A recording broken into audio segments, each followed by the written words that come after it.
So today we are going to talk about the presuppositions of NLP. There are 14 principles that form the basis of everything we do, everything we know, how we feel. Essentially, uh, before I actually get into the detail of this, I would like to um, talk about why principles. Right? Why should we really care about these presuppositions or the principles? Well, this on the screen you can see is the dictionary definition, but that you can probably always get from the internet, where the principles are universal truths, right? They are things that everybody agrees on, and whenever there is a conflict or a confusion, you can actually go back and if you're in doubt, you can go back to these principles, understand them, what they are, and you basically it helps you understand the reasons why you want to change. Right now, once you have a good understanding of these principles, this becomes your wisdom, and it actually guides you to do the things that your mind and heart in things that your mind and heart are aligned with. So principles are basically those concrete things or facts, universal truths that help you in your journey in life. Right now, NLP also is based on 14 principles. I'm going to talk about some of them today. I'm not sure if I can complete the entire 14 today. It's normally in an NLP class, it takes around 1.5 hours to go through the entire 14 principles. But I will try my best to go through each one of them in as enough detail so you understand. These principles and presuppositions are really important to understand because this is the beginning. So if you don't have a clear understanding of these, going for understanding NLP is going to be a bit difficult. So the number one there is written as respect for person's model of the world. What does model of the world mean, right?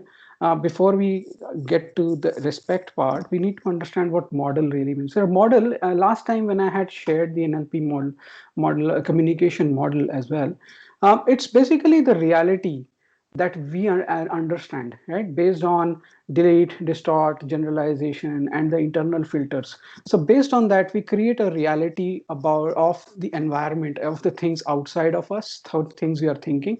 So we create that reality. Now, every person has their own unique model, right, of the world. Now, just like you can't use someone else's glasses to see the same things, you it's your own model that creates your understanding. Now, when we talk about NLP and when we talk about how we interact with people, in fact, if we are also thinking about ourselves, right, we need to respect what that other person's model is, right? Rather than starting uh, to question why a person is doing something, we need to understand what their thinking is. How do they perceive what's going on outside? How do they think in their model, in their reality? What is real? Right? Now, everybody wants to stick to their own reality. They don't really want to go and understand or uh, um, basically accept other person's model if it is not aligned with our own. But it is important to know to create that safe space, right? And respecting that other person's model of the world is as important to them as it is as your own model is important to you. Really makes the conversations, your discussions, your communication, everything, your behavior, their behavior, it's easier for us to relate to. The second one, behavior. Now, behavior and change should be evaluated in terms of context and ecology. Uh, if you read that again, behavior and change should be evaluated in terms of context and ecology.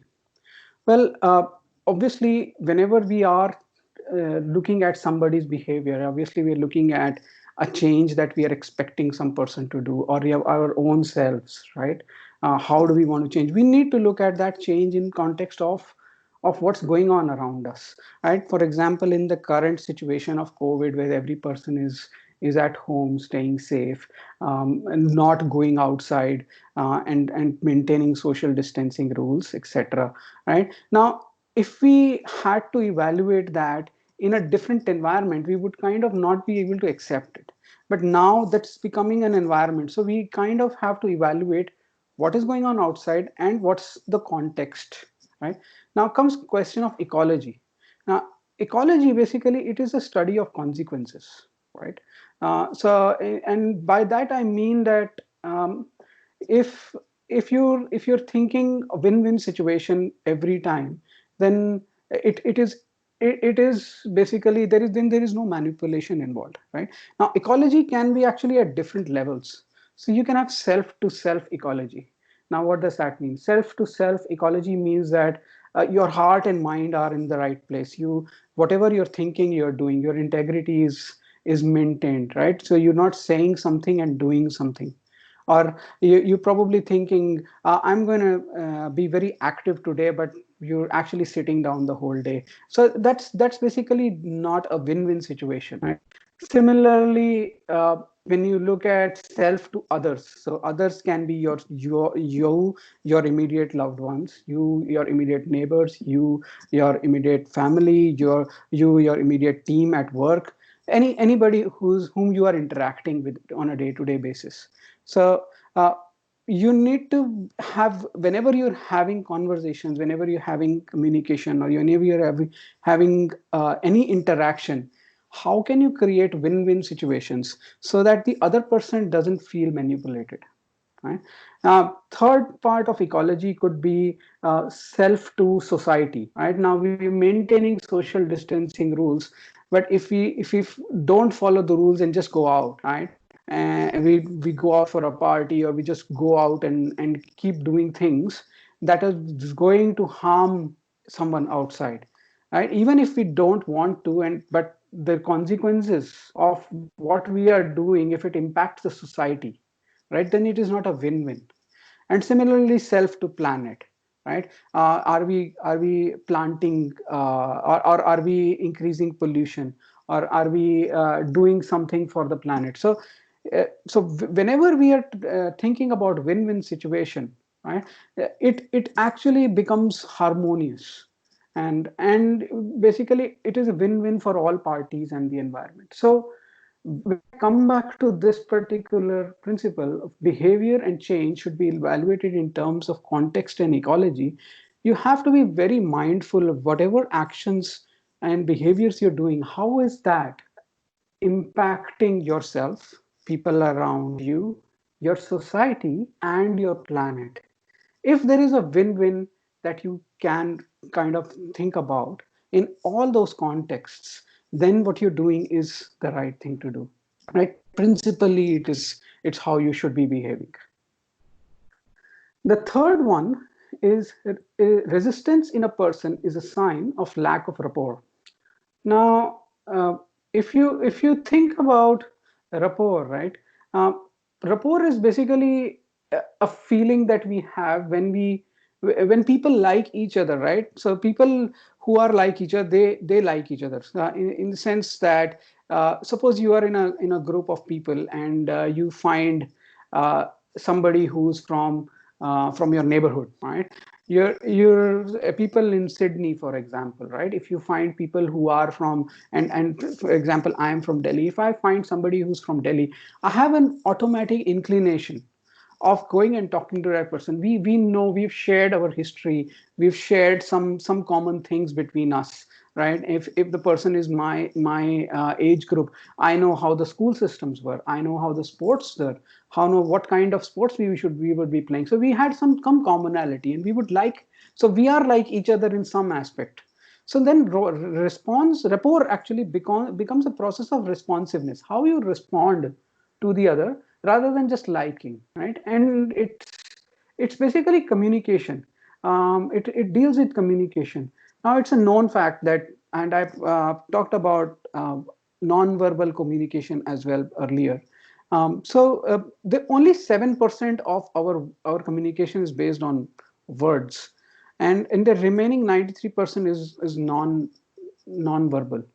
And I'm going to talk about this in upcoming sessions as well, about rapport in a bit more detail.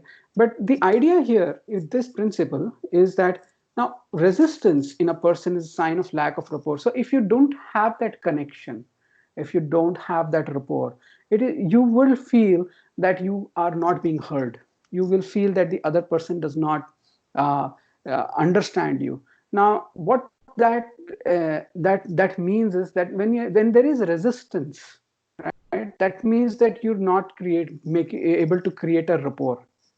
And when you can't create rapports, people will resist what you're saying, people will resist what you're doing, and there will always be disharmony, I would say. So you need to be watchful of when you are able to create rapport and when you are not. And if there is rapport is less, then that means that you need to create rapport first to in order to displace resistance, right? Um, the idea is that there are no resistant people, right? There are only inflexible communicators. By that mean, what I mean is that effective communicators are the people who utilize all communication that is presented to them, not just words, but non-verbal cues as well. So you need to be able to understand how do you see. So if somebody is really angry or somebody is really in an emotional state, how can you create rapport, right? Sometimes just holding hands and just listening is enough in a relationship, right? Sometimes if the other person is not talking, maybe help them understand, help them talk. So those kinds of things. So you need to find out what is it that can change the communication between you and the other person. Like how can you create rapport? Number four, people are not their behaviors. This I have. This is a very common thing. So you should. This is very important to know as a principle that we put people in a box.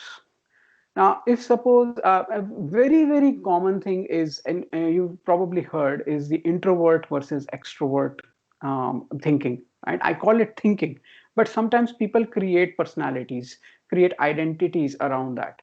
Right? So if a person is always behaving introvertly, you say he is an introvert.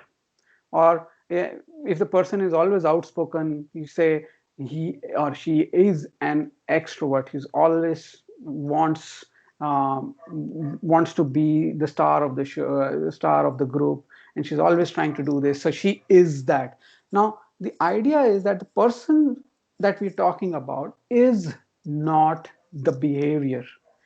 Sometimes if you, and it happens to me, sometimes I become an introvert in a group where I don't feel uh, that rapport building. I don't feel that I can speak out very clearly. I keep quiet, right? But when there are situations where I can actually go out and express myself very openly. So I am sometimes introvert, I am sometimes extrovert. So I'm showing introverted thinking or introverted behavior, and I'm showing extroverted thinking or extroverted behavior. But who am I? That's a different thing, right? So you shouldn't be putting people in a box based on the personality that you're judging them to be, or you're seeing them in that moment in time. So there are reasons why people are doing the behaviors, right? So we need to try and figure out what are the reasons, and we can challenge that thinking. I'm not saying we shouldn't challenge or we should accept. We shouldn't accept the behavior, right? We should accept the person and look to change the behavior, or even if you look inwards to yourself, right? If you're always thinking uh, something's going to go wrong, something's going to go wrong, something's going to go wrong, that's your thinking in the present moment in time. You're not a negative person, right? You have a negative thinking, and there is a way to change that my thinking and way to change that behavior, right? So you need to accept first that you are thinking like that, and then start projecting it out, right? And then start changing the projections. Like I talked about, perception is projection. So accept first that the person is not what he's seeming to be, the behavior is not right. You need to start thinking about the behavior and not the person. It's a very, very important thing to realize in this time. So when we are at home, we are watching people around us who are behaving in a certain way because of various kinds of things that is going on in their heads, in their model of the world. It is because of the context, it is because of the environment they are in, they are creating those behaviors. Sometimes people don't even realize what kind of behaviors they are in, right? So it is important that you don't put we don't put people in a box. We don't create boxes around our own thinking that we are like this.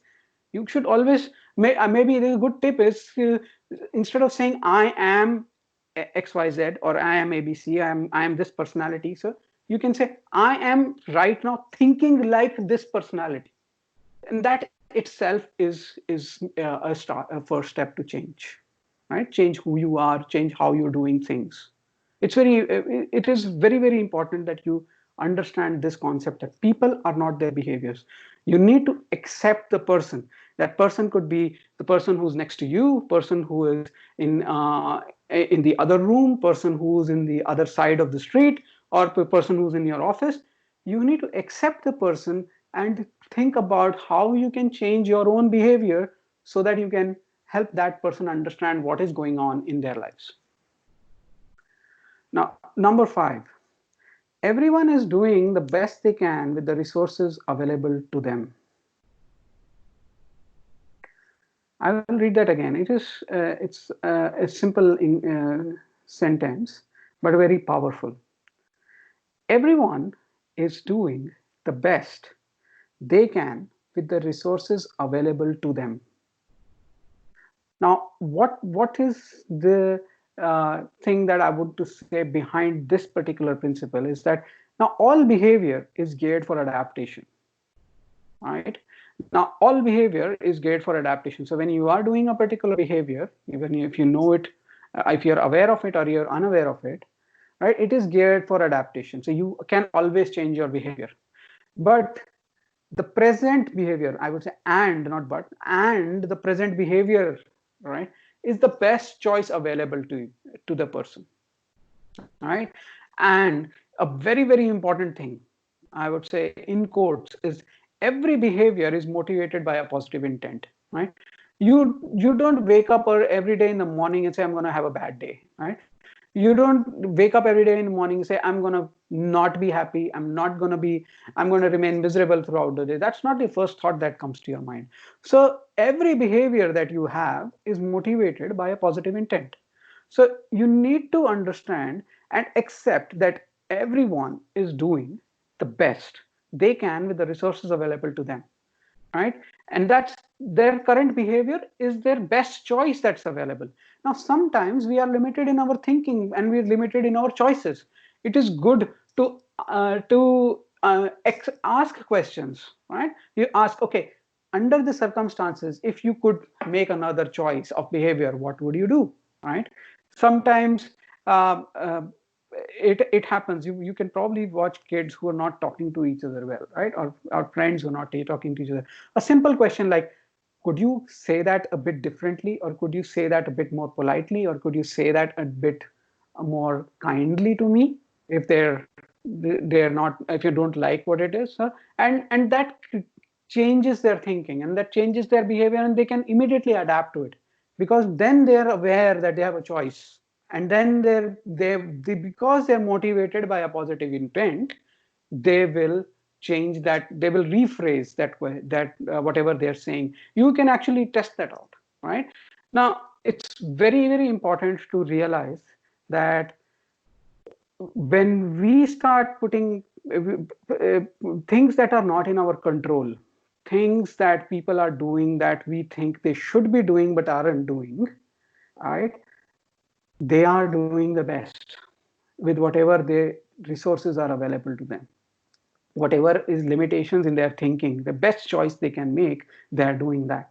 And they always, and everybody has a positive intent all the time.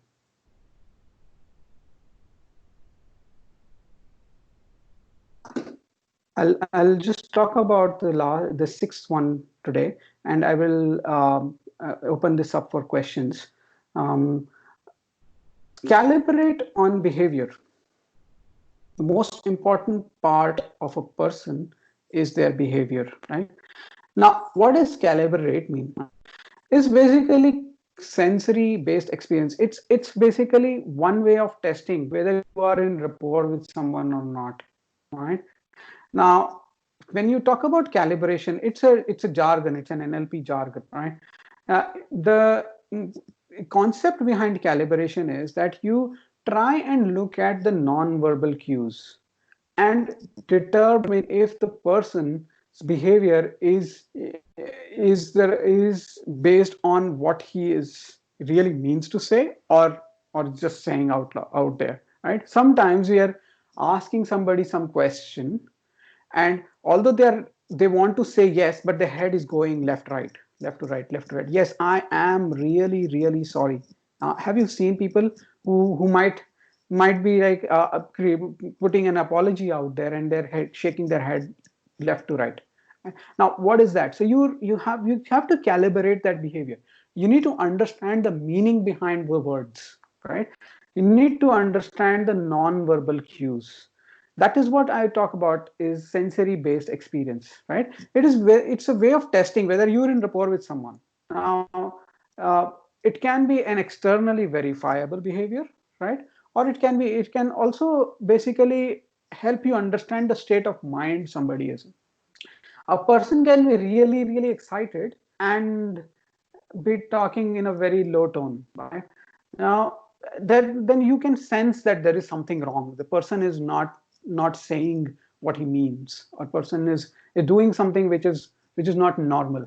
Now that we all have this calibration, we all have this sensory based calibration within us. It's just to make ourselves aware of how things are going. So neuro linguistic programming, when I initially talked about, right, it is based on how we sense everything from our sensory organs and use the language. And language is not just the words, it's the tonality, how we're talking, and also the non-verbal cues, right? So you need to be able to understand the linguistics also based on what your sensory experience is, and create the understanding, right, and the behaviors to get the results. So that's how we talk about calibration. And the most important part of a person is their behavior. Yes. So at any point in time, if you wanted to judge a person, you would probably judge a person on their behavior.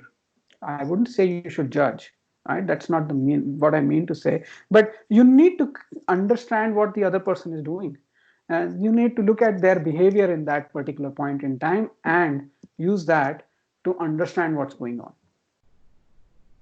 Now that's the first six presuppositions of NLP, right? And these are kind of principles. Now, how I will like to open this up for questions if you have. There are another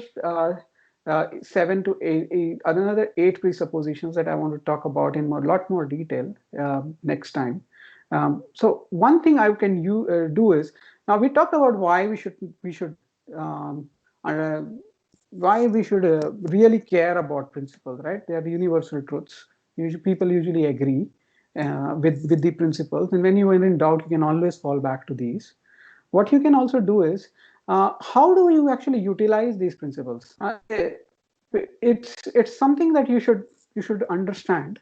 And now this word that I've put here, respect your world. I'm going to share this presentation with you, all of you. But there are 14 things out there, right? Um, Let me just read through all of them, and then we can discuss this more.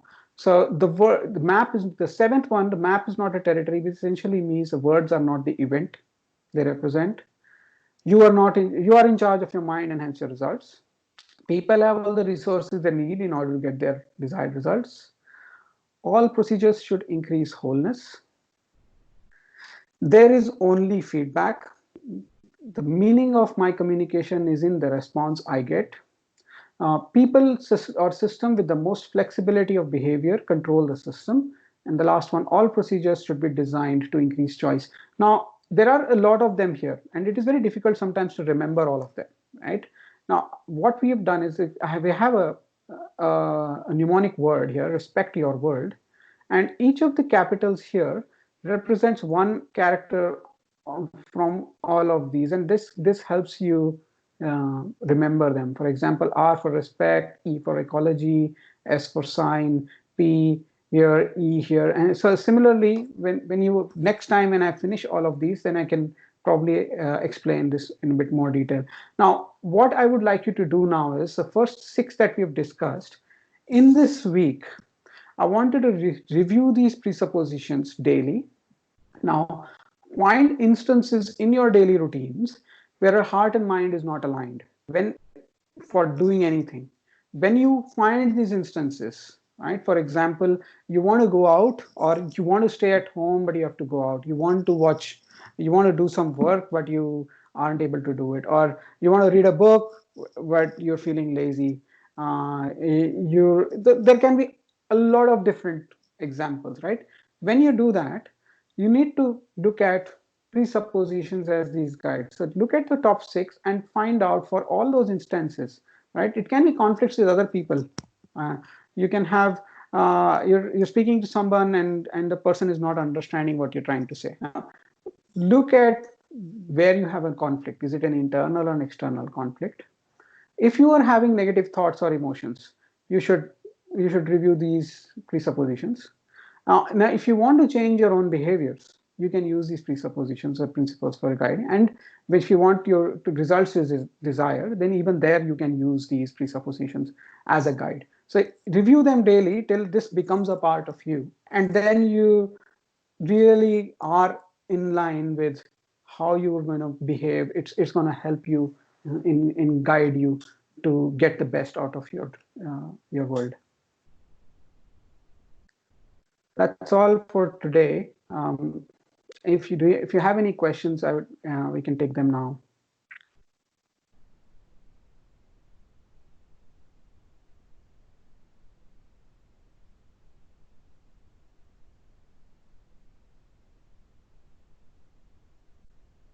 Okay, thanks. Good session.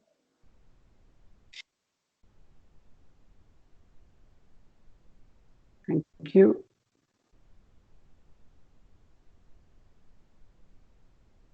So next time I'm going to go through the remaining presuppositions. I will share this pack with in the Skype group, so you will know you can actually read through the pack, read through the presuppositions, and if you have any questions, please feel free to ask me separately. Yep. Chandar, Harsh here. Yes, sir. Many times it does happen that, the point four, as mentioned, as people are not their behaviors. Um, Yeah. yes, we basically that's what will be a presupposition, and we shouldn't categorize or judge people in that section and put them in that box and saying, okay, this is a kind of a person that he is. But having said that, when people are the behaviors, I think I'm confusing myself a lot of things actually. So basically, in relation to those, I guess the point may be different. Resistance in a person is a lack of rapport is probably one more beneficial in this one. So, is the right sentence for it. What I'm trying to understand is here is resistance is not there in the person, but if it's a sign of lack of rapport, what about people when you are kind of personally you're kind of stubborn over some things, it happens to everyone that you are a bit stubborn with something and you are wanting that to happen that way only, right? Mhm. Let's say, for Mhm. example, you wanted a color of a car, and you've been with discussions with family members, friends, and everyone, and Mhm. everyone's been probably even advising of something that's completely different than you've never wanted. Let's say, for example, a black or a white one, but you always Mhm. want a red one, and people are saying, no, red's not good enough or something. So then, Mhm. how? But then, in your case, if you look at it, even although as a majority, like you've got probably 90% of the people telling you that yes, this is not the right one for you, but you are wanting that one, then are Mhm. you resisting what people are saying, or are you being stubborn, or is it a lack of rapport? I'm trying to get that cleared. Okay. So you are resisting, yes, right?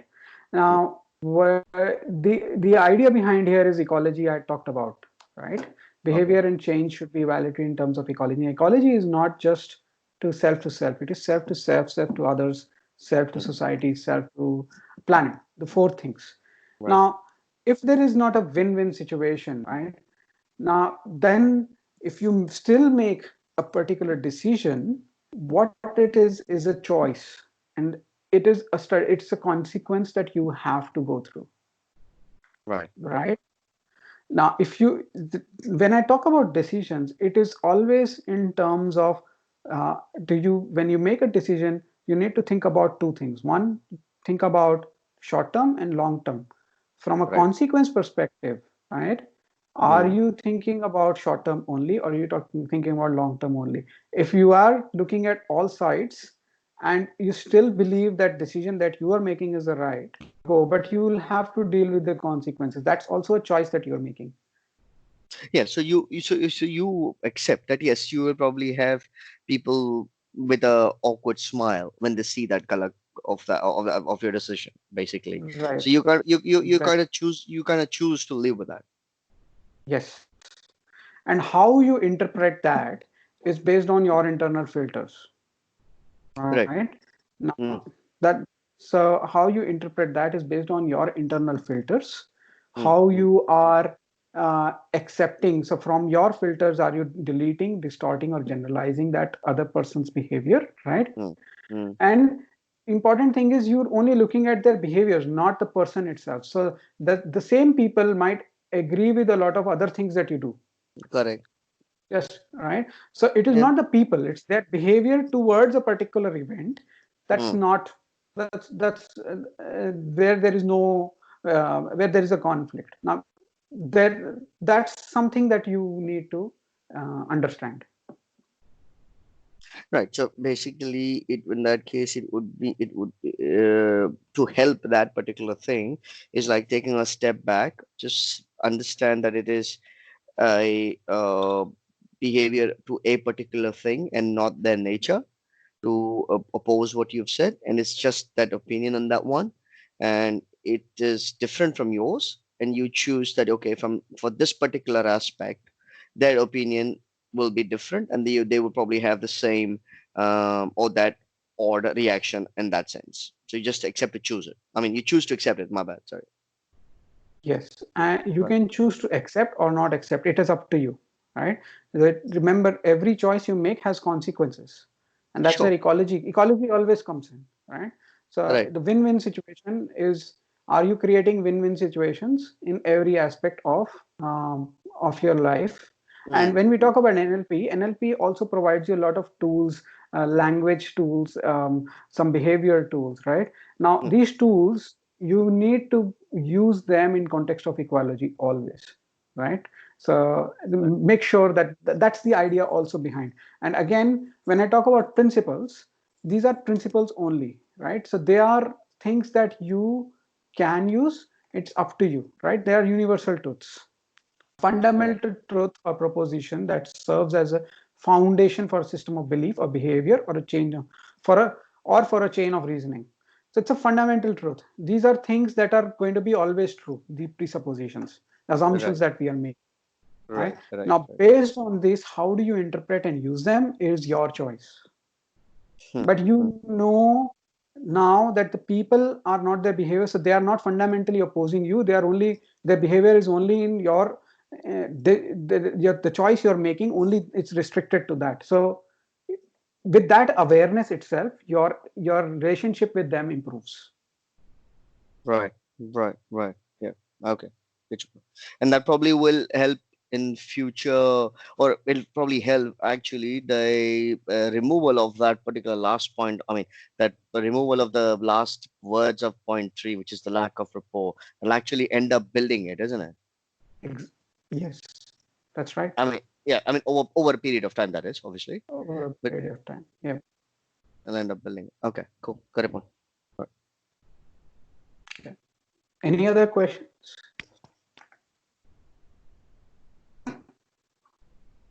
Okay, thank you everyone. I'm going to stop recording now and uh, hope to see you next week. Bye. Thank you, Chandar. Thanks, Chanda. Bye. Thank you. Thank you. Bye. Bye. Bye.